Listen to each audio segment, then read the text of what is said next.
I'm now going to hand over to Paul, who will be doing his speech. I have no idea what to expect. How on earth am I going to follow that? I knew I was going to have to do a lot today. So, okay. Here's my part of the speech, part one. And there's only one part as well, so, okay. Ladies and gentlemen, allow me to formally welcome you all to the wedding reception of my best friends, Jamie and Nigel. It is an honour to be speaking to you today. I've known Nigel from second year of high school.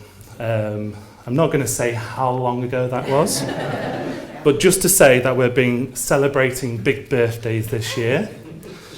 I know, you can't believe we're 21. Okay. In our informative years, Nigel was like a brother from another mother. I basically adopted the Yong-Ching family as an extension of my own. So I went on fabulous holidays. I drank their house dry many, many times. Thank you, Jean and Tony, for allowing me to do that. We quickly bonded at school with our love of Tiffany, Kylie, and films. We even sent Valentine's card to the same girl at school. How things change.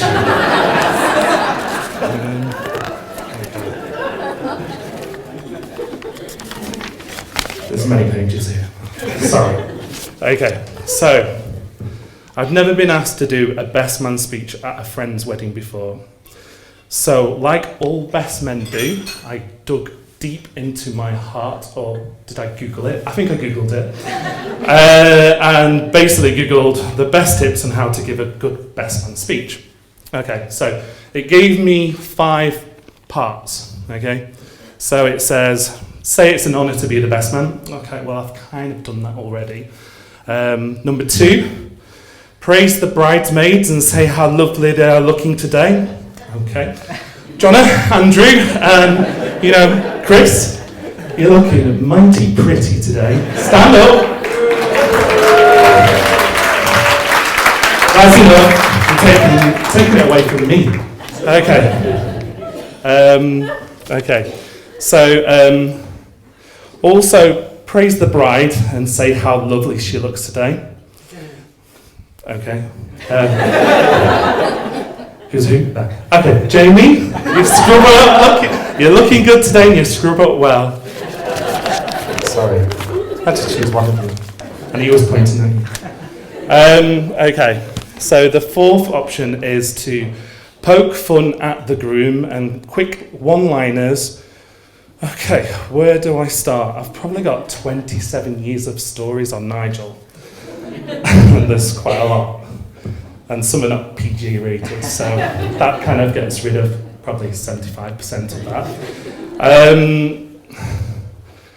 Well, Howie loves Mariah Carey so much that she tried to run him over.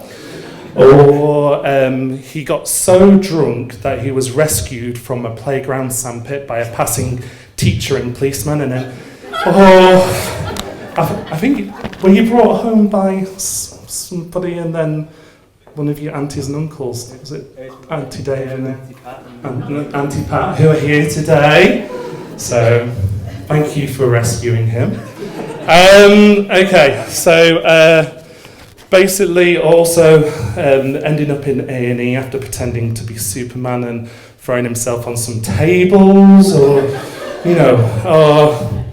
or kind of like how he jumped up on stage with a Britney impersonator. Now,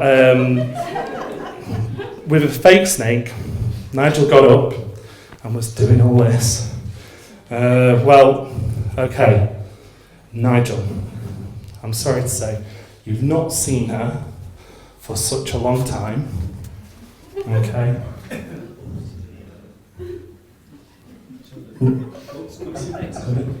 Okay.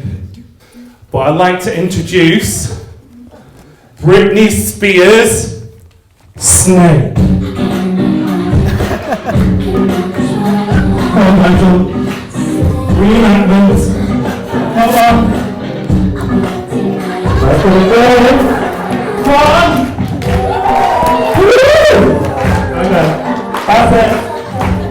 again, taking too much of my highlights. Sorry.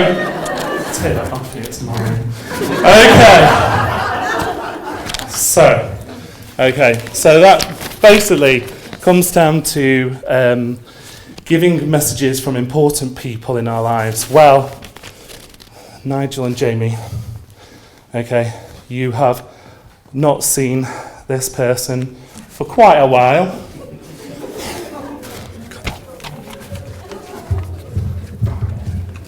Okay. So, all I can say is that this person, well, as you can tell, Nigel took most of the budget of the actual speech. So, and I really wanted to do my best. Okay. So, you know what, this is so hard. Hello. Can you see me over there? Excuse me? In my own time. Yeah, just carry on. Okay, this didn't go as well as I expected. But introducing the poor man's Kylie.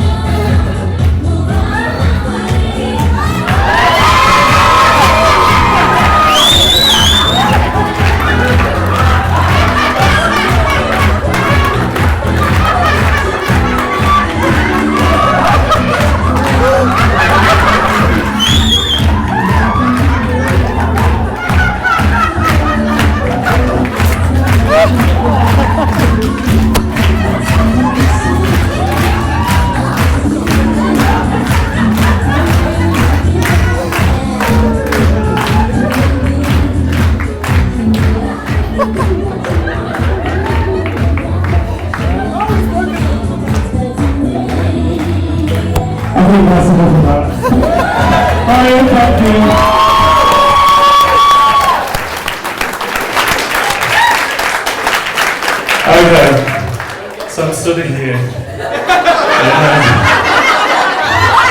Yeah, thank you. My modesty. Okay.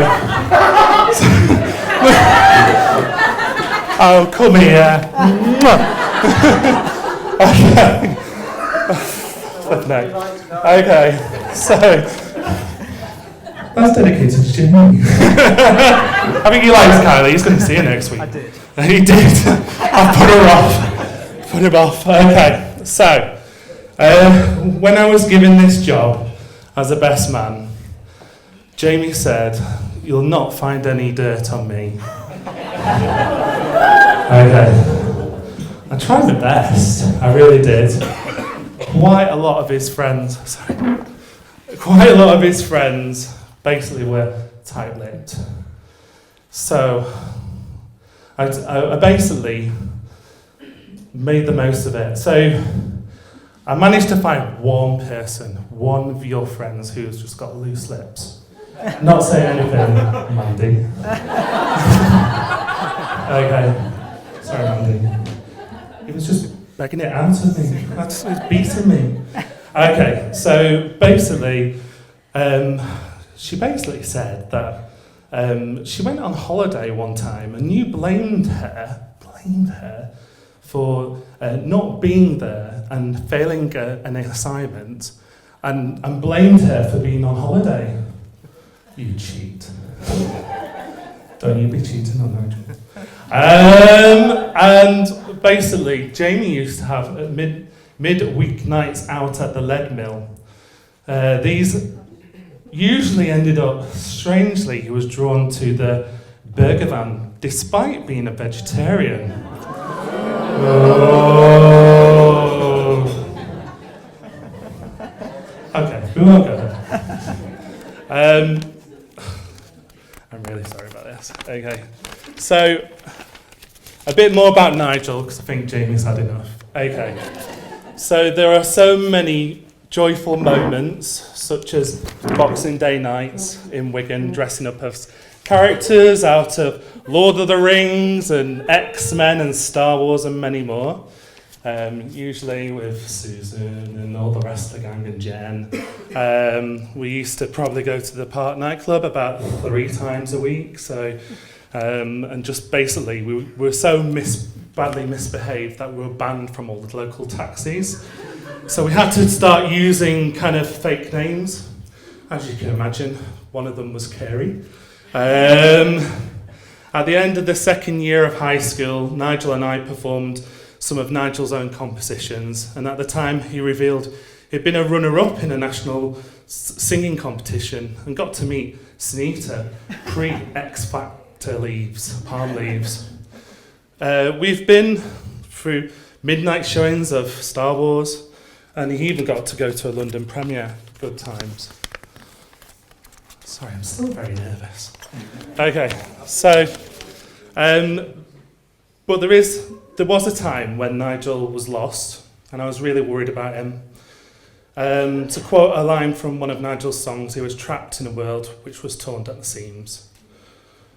Then one day he mentioned this guy called Jamie, who he had one date with at the Miller and Carter on the top of Parbold Hill, and went for a walk down to the canal. He said it was an amazing date, and the guy even had a sports car.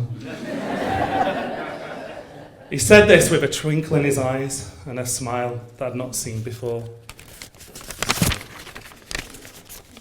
When I got to meet Jamie, I understood why Nigel liked him so much. He made me feel welcome in his home in Swinton. He gave me food and alcohol. Friends for life. No, being serious, I saw a guy who called his gran the night before we went out on a night out to make sure she was okay. I know this is something that is close to Nigel's heart because he loves his family so much, and this means so much to him. I've seen the love that they have for each other, and I know that Jamie is Nigel's one.